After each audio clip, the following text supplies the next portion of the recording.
ముఖ్యమంత్రి గారు ముచ్చటగా 30 నెలలు దాటింది ముఖ్యమంత్రి ఏందయ్యా సాధించిందంటే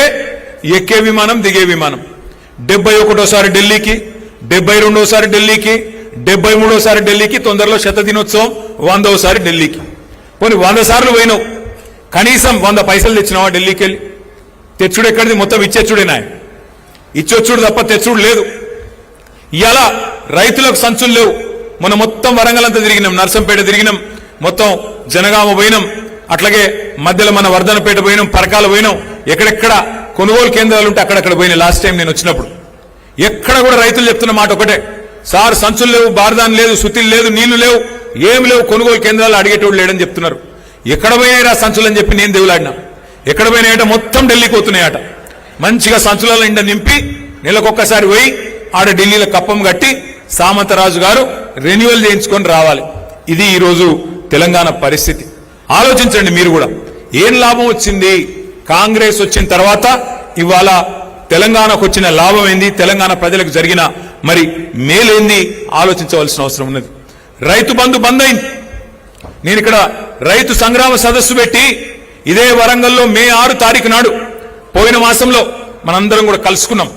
ఆ రోజు అడిగిన నేను రేవంత్ రెడ్డి గారిని అయ్యా నువ్వే అంటివి కదా కేసీఆర్ గారు చెప్పినారు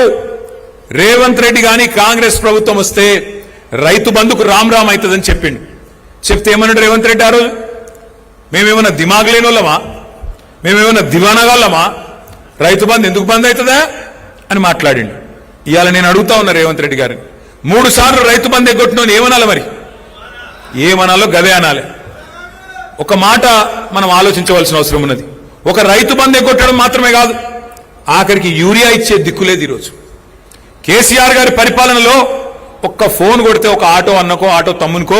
పొలం కాడికి వచ్చి యూరియా వేసిపోతుండే ఇవాళ పరిస్థితి ఏంది మళ్ళా యూరియా కోసం లైన్లలో నిలబడే రోజులు వచ్చినాయి మా సత్యవతి రాథోడ్ గారు కూడా పోయి మన లైన్లో నిలబడ్డది అక్క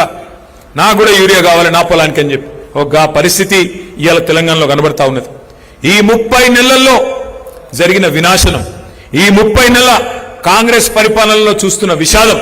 బహుశా ఎవరు కూడా ఊహించలేదు ఎవరు కూడా కనీసం ఆలోచనలకు కూడా రాలేదు ఏమనుకున్నారు ప్రజలు ఏమైతే రమేష్ పోతే ఇంకొక ఆయన వస్తాడు ఏమున్నది పైన బటన్ ఒత్తితే కింద పైసలు పడుతూనే ఉంటాయి అని ప్రజలు కూడా అనుకున్నారు రైతు బంధు అర్థం కాలే కేసీఆర్ చేసిన పని అర్థం కాలే 24 గంటల కరెంటు మర్చిపోయే పరిస్థితి కానీ ఇవాళ ఒక్కొక్కటిగా అన్ని గుర్తొస్తున్నాయి అందుకే నేను రమేష్ అన్నకు చెప్పిన అన్న ఏం నష్టం లేదు మనకేం వచ్చినా